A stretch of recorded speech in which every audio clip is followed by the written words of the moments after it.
All right, let's break down what's moving the international markets this week and, more importantly, what it means for my portfolio and maybe yours too. First up, the UK's FTSE 100 is in the red.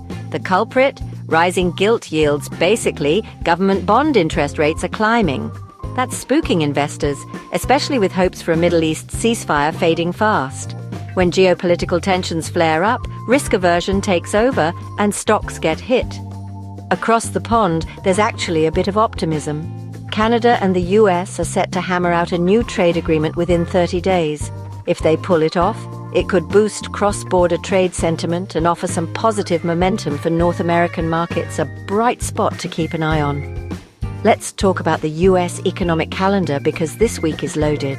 The big one is the FOMC meeting on June 17th. No fireworks expected. The Fed's likely to keep rates steady. But here's the real game. Traders like me are laser-focused on any hints about future policy. Are cuts coming? How hawkish will Powell sound? Don't sleep on the data drops. Either the Empire State Manufacturing Index, retail sales and industrial production all hit later this week. Any upside or downside surprises could swing both stocks and bonds. So I'm watching those reports closely.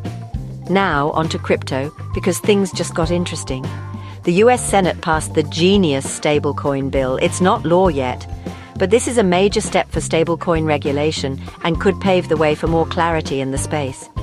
Bitcoin is still holding strong, just under $105,000, but the fun and games in meme coins like SPX and WIF are fizzling out big time thanks to geopolitical nerves.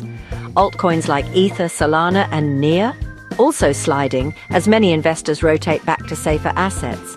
Still, some institutions are undeterred. Davis Commodities just launched a $30 million strategy that blends Bitcoin reserves with real-world tokenized assets.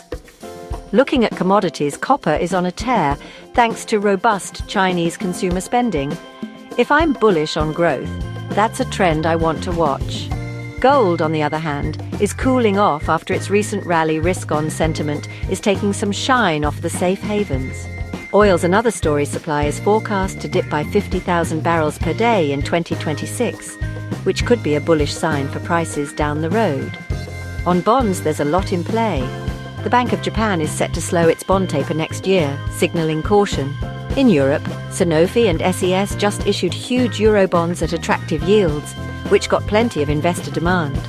Meanwhile, UK gilt yields and US Treasury rates are both climbing. 10-year Treasuries are around 4.45%, 30 years near 4.95%. So what's my takeaway?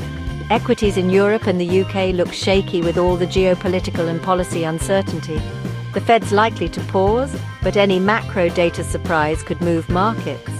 Crypto regulation is progressing, but risk-off dominates. Commodities are a mixed bag: copper hot, gold cooling, oil tightening. And bonds? Central banks and big corporates are calling the shots. Stay sharp, stay diversified, and let's see what the next week brings.